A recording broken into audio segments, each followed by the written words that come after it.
Booker, a 40-point triple-double in Game 1 of this Western Conference Finals, Mike Wilbon. When you think about him, can the Clippers defend this man?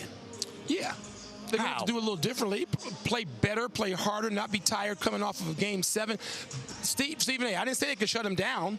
That's not going to happen. Right. But they got to keep him under a 40-point triple-double. Well, you do know that the Clippers have given up 40-point performances like 4 or 5 times, right? different times these playoffs, right, Mike? Well, maybe they can't defend him. Look, Devin Booker's going, as we used to say, going to get his. They're not going to stop him entirely. But they got to do a better job on Devin Booker, have him shoot about 40% tonight and not 50. They're going to have to prevent him, especially around the arc, because you know he will pull up quickly and take those shots early in the shot clock. They've worked on that against all the defenses they're going to face early in the shot clock. So, I mean, you expect Devin Booker to have a repeat performance exactly. I think Devin Booker will be tremendous. That still could be 32 or 35. If he gets to 40 or above, the Clippers are going to be down 0-2 again. Perk, I'll switch to you because in order to prevent that from happening, Paul George is going to be a key factor here since Kawhi is going down 31, 31, 37, 34 in Game 1 of this series. But clearly he'll need help going up against these Phoenix Suns. Who needs to step out? Who needs to step up most to help Paul George?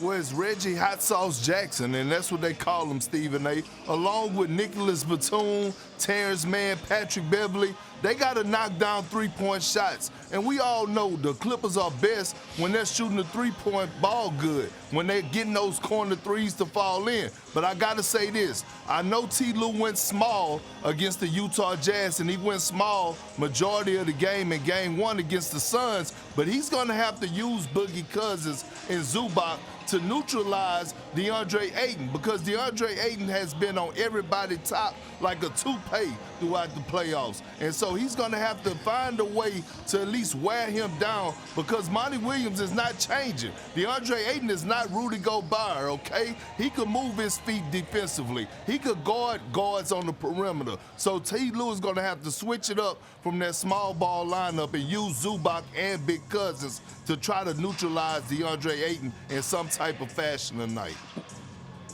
Well, I'm assuming, Big Perk, since you mentioned that, you're talking about them attacking DeAndre Ayton on the offensive end, because those two dudes certainly can't run with DeAndre Ayton on the defensive end. Mike Wilbon, you heard what Big Perk had to say. What are your thoughts about this? But I agree with Perkins on this whole point, Stephen A., because coming into the playoffs, you and I talked about this.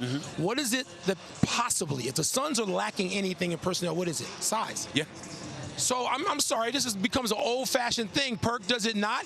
If you look at the team and you see one legit big, which is what DeAndre Ayton is, one legit big for the Phoenix Suns, how do you attack them? Size. And that was a concern coming into the playoffs. Now, the Suns have solved everything so far, but if you're T. Lue, why wouldn't you try that tonight? Here's why I disagree with both you and Big Perk on this. The reality is that if you're doing that, you're scoring twos.